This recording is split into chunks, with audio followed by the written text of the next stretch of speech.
Hello, my name is Shamal Gopal, and at first I would like to start by acknowledging the First Nations people of Australia and the Darug Nation. Here in the land of the Wadawurrung people of the Darug Nation, I acknowledge their presence and ownership of it. I acknowledge that we have come late to this land, did not acquire it peacefully, nor settle it justly, in recognition of and reconciliation for the Aboriginal people, past and present. I wish to emphasize the importance of their voices in my response. Over the years, it has been observed that Aboriginal and Torres Strait Islander people have started to be included in the planning process for many different infrastructure projects in Australia. However, what I've noticed is that the inclusion is often very tokenistic in nature and does not consider the actual needs of Indigenous Australians.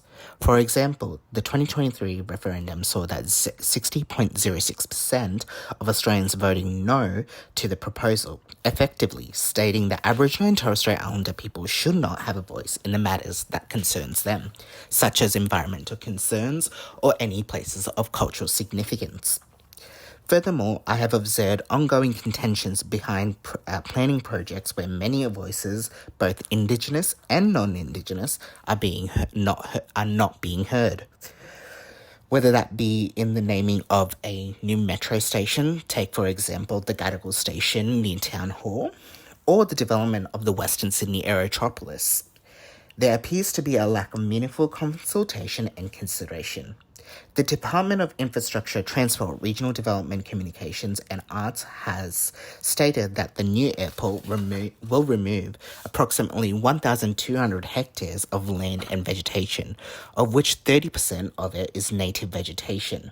They have also stipulated that threatened species will also be relocated where possible, meaning some harm will come to this land. It has been noted that there are many places of cultural and historical significance for Aboriginal people and European settlers in this area, but no objective plan has been outlined to preserve these sites.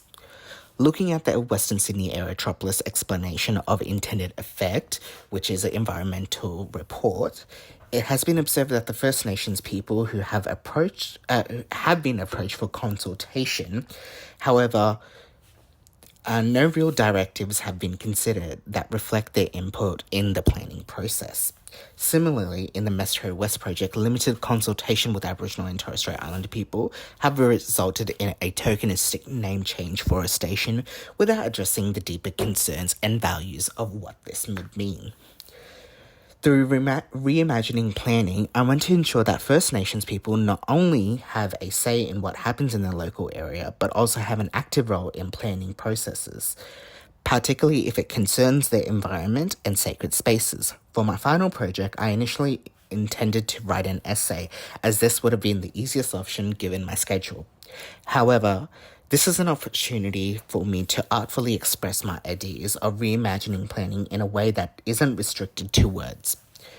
I then considered creating an art project. However, this would have been a little bit tokenistic for me, as many Aboriginal and Torres Strait Islander people use art to tell their own stories, and this technique is very culturally significant to differs from different Aboriginal groups and Torres Strait Islander groups. Therefore, in hopes of not being rude or disparaging to a culture that is not mine, I have chosen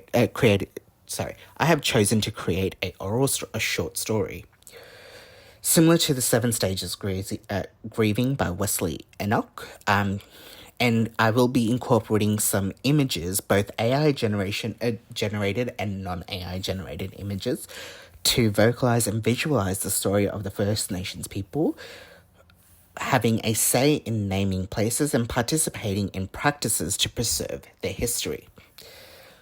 This will showcase an enriching path of how policy can meet people. At this stage, I propose that the story will feature multiple points of views that mimic the kin and country framework, and it will include voices of a grandmother, granddaughter, an aunt, and eagle. I also want to incorporate some methods of Aboriginal land management to help showcase their ancient wisdom. This may include concepts of mosaic burning or sustainable use of natural environment for community benefits. The title of this project will be Do I Have a Say? Moving Beyond the Tokenistic. I would like to include more real-life examples, so if you have any inputs, please let me know. I am keen to hear your feedback. Thank you.